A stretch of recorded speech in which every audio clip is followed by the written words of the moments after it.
Économie Le Max sur i24 News. Bienvenue à tous. Au sommaire de cette édition, performance, productivité, compétitivité. La conférence sociale avait lieu à Paris hier et aujourd'hui.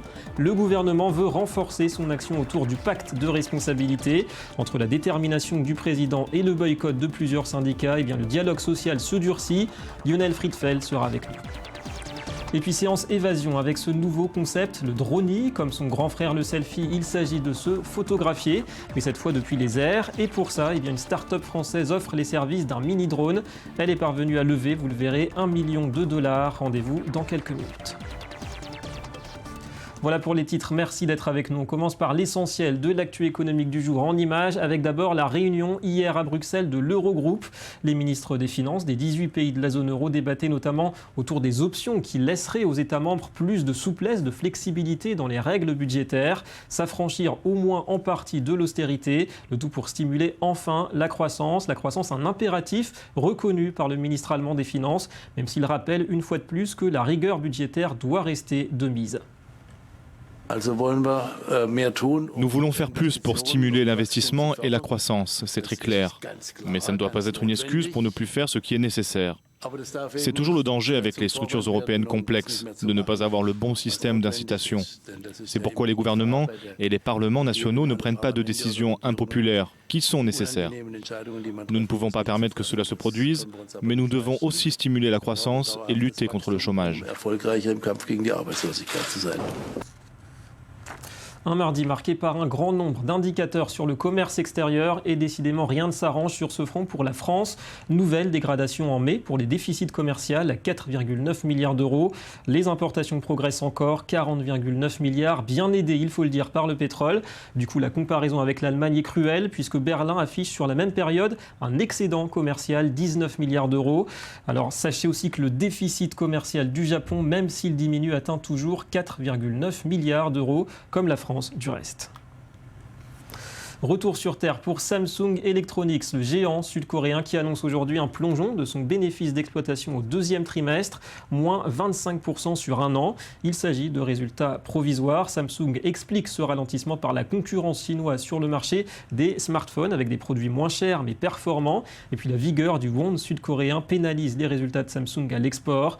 Le bénéfice d'exploitation atteint tout de même 5,2 milliards d'euros. En bref, il n'y a pas que les grandes banques françaises qui sont aux prises avec la justice américaine. Leumi, la plus grosse banque israélienne, va devoir payer une amende d'1 milliard de shekels, 290 millions de dollars pour fraude fiscale présumée au sein de ses filiales américaines. Leumi détient des actifs pour 376 milliards de shekels, soit 30% des actifs bancaires d'Israël. On parle à présent du Bitcoin avec cette première en France. Une plateforme de cette monnaie virtuelle a été démantelée au début du mois. 3 personnes ont été interpellées et l'équivalent de 200 000 € ont été saisis à Nice, Cannes, Toulouse et Bruxelles. La gendarmerie évoque un trafic de Bitcoins autour de paris en ligne et de travail dissimulé. On a seulement entendu parler d'une personne qui était multirécidiviste en escroquerie, qui détenait un site qui faisait de l'échange de bitcoin ou du pari en ligne, donc on ne sait pas encore trop ce que c'est. Et puis une affaire de falsification de compte. L'espagnol GoEx, spécialiste du Wi-Fi gratuit, avait vu sa valeur en bourse décuplée depuis le début de l'année. Elle a perdu 60% en 2 jours après des révélations assez inouïes. Alors Eric Lewin est en ligne avec nous depuis Paris. Bonjour Eric. Alors en gros, un gros scandale. On se demande comment de telles pratiques ont pu durer aussi longtemps finalement. Oui, écoutez, on croirait un scandale à la Enron, c'était au début des années 2000 aux États-Unis. Ce qui s'est passé, c'est que il y a 5 jours, une société anglaise du nom de Gotham, c'est une société d'analystes, a indiqué que la valeur de GoEx était de 0 et que le chiffre d'affaires était complètement faux. Du coup, l'action s'est effondrée, perdant 70%. Il y a eu suspension de cotation et puis au cours du week-end, la direction de GoEx a avoué que depuis 4 ans, les comptes étaient évidemment faux, que le chiffre d'affaires a été surmultiplié. Le président a donné sa démission et il a provoqué l'insolvabilité de la société. Alors il y a beaucoup de questions, David, sur lesquelles je ne m'étendrai pas, mais on peut se demander comment un commissaire aux comptes espagnol a pu certifier des comptes faux pendant 4 ans et comment surtout tous les analystes de la place financière ont pu recommander à l'achat cette valeur. J'ai devant moi une analyse d'une société financière espagnole qui s'appelle BK Finance et qui il y a 3 semaines donnait un objectif de cours de 31 € sur la valeur. Ça veut dire qu'il estimait que la valeur valait plus de 3 milliards d'euros en bourse. Vous voyez, on est en plein Capharnaüm et c'est vraiment le gros scandale de ce début de deuxième semestre. Et à mon avis, les choses ne vont pas en rester là puisque c'est la justice maintenant de faire son travail. Pour les petits actionnaires, malheureusement, je pense qu'ils ne reverront plus jamais leur mise. Merci Eric, on l'aura compris, un grand coup de bluff. Merci pour toutes ces précisions. Et on s'intéresse donc à cette troisième conférence sociale du quinquennat de François Hollande. Patronat, syndicats et ministres sont réunis au Palais d'Iéna. Ce rendez-vous va-t-il être utile au dialogue, à des avancées sur le terrain pour le pacte de responsabilité? Il y a urgence pour un hexagone en perte de vitesse sur le terrain de la compétitivité. La croissance et l'emploi restent les principaux défis du gouvernement. Tour d'horizon de ces attentes avec Johanna Citruc. La croissance et l'emploi. Tels sont les objectifs de cette troisième conférence sociale du quinquennat de François Hollande. Pour les atteindre, le pacte de responsabilité. Son principe est simple. Un allègement du coût du travail et une baisse des charges fiscales pour les entreprises contre des embauches et plus de dialogue social. Quel est l'intérêt du pacte de responsabilité et de solidarité? C'est de fournir un cadre d'action sur les 3 prochaines années. C'est d'assurer la stabilité et la visibilité indispensables pour rétablir la confiance. C'est améliorer l'offre productive, celle des entreprises, mais aussi soutenir la demande de ménages par les baisses d'impôts. Miser sur la productivité pour permettre aux entreprises françaises d'être plus compétitives et améliorer les performances de la France en termes de commerce extérieur. En 2013, les exportations ont diminué de 1,3% après une chute de plus de 3% l'année précédente. Mais pour les syndicats, ce pacte de responsabilité bénéficie plus aux entreprises qu'à leurs salariés. On a le sentiment que le gouvernement répond aux revendications du patronat, ne s'intéressant pas aux attentes des salariés. Résultat, FO, mais aussi la CGT et la FSU, 3 syndicats majeurs français, ont décidé de boycotter la deuxième journée de la conférence sociale. Une décision regrettable, selon le président du MEDEF, la principale organisation patronale. Eh bien, nous regrettons qu'ils ne soient pas là demain. J'espère qu'ils reviendront à la table de concertation ou de négociation dès septembre pour pouvoir parler de choses qui sont des priorités aussi de leur part. Le chômage des jeunes, l'apprentissage, la formation, tout ça, ce sont des thèmes qu'il faut partager avec l'ensemble des partenaires sociaux. En effet, l'inversion de la courbe du chômage n'a toujours pas eu lieu. Plus de 10% de la population active est encore sans emploi, un chiffre qui dépasse même 25% pour les jeunes. Voilà, rien de très rassurant. Et d'ailleurs, la Banque de France a confirmé tout à l'heure sa prévision de croissance pour le deuxième trimestre, plus 0,2% seulement. Et notre analyste financier, Lionel Friedfeld, est avec nous sur ce plateau. Bonjour Lionel, bienvenue à vous.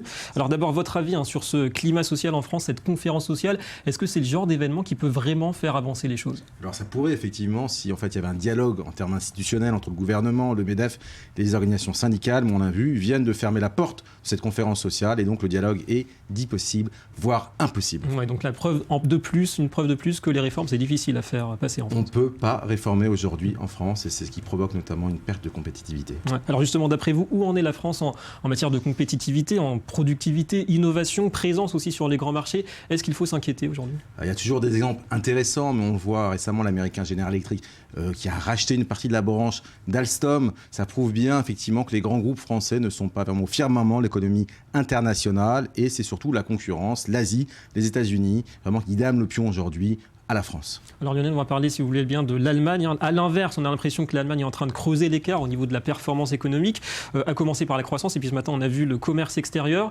Qu'en pensez-vous? Est-ce que c'est vraiment l'écart qui se creuse vraiment de plus en plus? Alors effectivement, l'Allemagne et la France font des choix stratégiques en termes de politique économique et budgétaire, parce qu'ils ont différents, on va dire, problématiques. L'Allemagne, ils ont une problématique de financer les retraites. À l'horizon 2030, ils auront la tranche de classe de 60 ans plus, représentera 80% de la tranche des actifs. C'est-à-dire qu'il faut financer ces retraites, notamment en augmentant les salaires, et étant donné qu'il y a beaucoup de grands groupes industriels, il y a énormément d'argent, notamment qui va pour la retraite, mais surtout les taux d'intérêt à long terme vont être extrêmement positifs, puisqu'en fait, ces actifs vont servir à financer après ces retraites. En contraire, en France, on vise des taux d'intérêt à long terme qui favorisent notamment les emprunteurs, puisque la France, il y a beaucoup plus de population en France, il y a une dynamique beaucoup plus important en France, puisque le taux de fécondité de 2 en France, il n'est que de 1,4 en Allemagne. Et donc la France prône une politique de relance économique, notamment avec plus de déficit budgétaire, alors que l'Allemagne prône justement pas beaucoup de déficit budgétaire ou réduire ses budgétaires, exactement. Toujours plus de rigueur. Et puis on l'a vu hier et aujourd'hui avec cette énième visite d'Angela Merkel en Chine.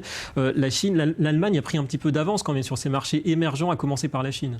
Effectivement, parce que c'est le Made in Germany, et le Made in Germany est beaucoup plus important aujourd'hui, notamment sur les marchés émergents en Chine, que le Made in France. Made in France est véritablement sur certains segments, par exemple le luxe, mais sur le reste, sur l'industrie lourde, est vraiment moins primé à l'étranger. Et alors Lionel, l'euro dans tout ça, est-ce qu'on est d'accord, à part l'Allemagne, qu'il faut baisser sa valeur pour la compétitivité européenne? Vous êtes d'accord? Alors, en fait, il y a un dialogue, ou en tout cas une confrontation entre les objectifs entre l'Allemagne et la France. L'Allemagne, véritablement, si l'euro augmente, en fait, ses exportations à l'export restent les mêmes, ce sont les mêmes volumes, tandis que la France, c'est le contraire. Si l'euro augmente, les exportations françaises baissent, simplement parce que l'outil industriel allemand est positionné sur du très haut de gamme, on peut penser aux voitures, à l'industrie lourde, tandis que la France est positionnée sur du moyen de gamme, voire du bas de gamme. Merci beaucoup Lionel pour toutes ces explications. Merci. Avec le SMIC horaire allemand qui a été introduit la semaine dernière. Allez, pour prendre un peu de hauteur, découverte à présent d'un concept prometteur. Il s'agit de se photographier depuis les airs à l'aide d'un mini-drone. Une start-up française propose ce service. Elle est parvenue à lever $1 million. Son carnet de commandes est déjà rempli. Dernier obstacle à une success story potentielle, la législation qui reste aujourd'hui contraignante. On voit ça avec Océane Nicole. Vous n'avez pas pu passer à côté de ce nouveau phénomène, le selfie. Se prendre en photo et l'envoyer à ses amis ou sur les réseaux sociaux. Squadron, une entreprise française basée à Grenoble, est allée plus loin en créant un nouveau concept, le droni.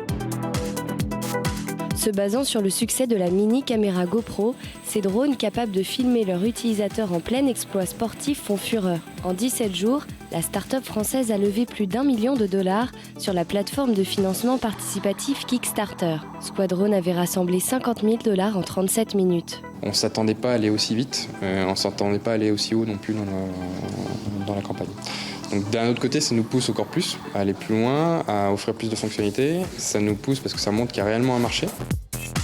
Le dronier est donc un nouveau marché florissant, mais l'actuelle législation française limite cette activité.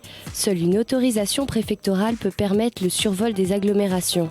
De ce qu'on voit de l'engouement du projet sur Kickstarter et des autres projets similaires autour du drone, on est conforté dans le fait que les drones vont être amenés à jouer un rôle de plus en plus important dans notre vie quotidienne, que ce soit pour faire des images ou pour nous aider sur un certain nombre de choses.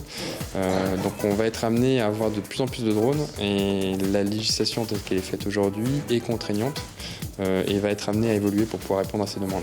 Déjà plus de 1800 personnes ont précommandé ce drone Hero Plus Made in France à $600 en moyenne.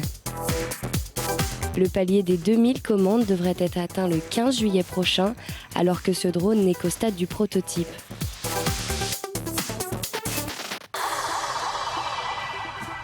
Assez prometteur. Allez, on passe au Media Watch. Une revue de presse insolite. Si un jour vous n'avez pas envie de payer votre salade, votre petit déjeuner, pensez à la finance participative. Bonjour Johanna Citruc. Bonjour David. Alors c'est un Américain qui est parvenu à lever $35 000 pour financer sa salade de pommes de terre, c'est ça? Oui, tout a commencé sur Kickstarter, qui est un site internet de crowdfunding où les internautes peuvent appeler aux dons pour pouvoir financer différents projets. C'est une solution alternative aux banques qui sont parfois un petit peu strictes. Et c'est Zach Dangerbrand, un Américain, qui a décidé de se moquer un petit peu de ce système de financement et des projets qui sont un petit peu loufoques, parfois il faut le dire. Et donc pour ça, il a essayé de récolter de l'argent, donc $10 à l'origine, pour pouvoir financer cette fameuse salade de pommes de terre. La blague ne passe pas inaperçue puisqu'aujourd'hui, les dons ont dépassé les $35 000 grâce à plus de 3000 contributeurs.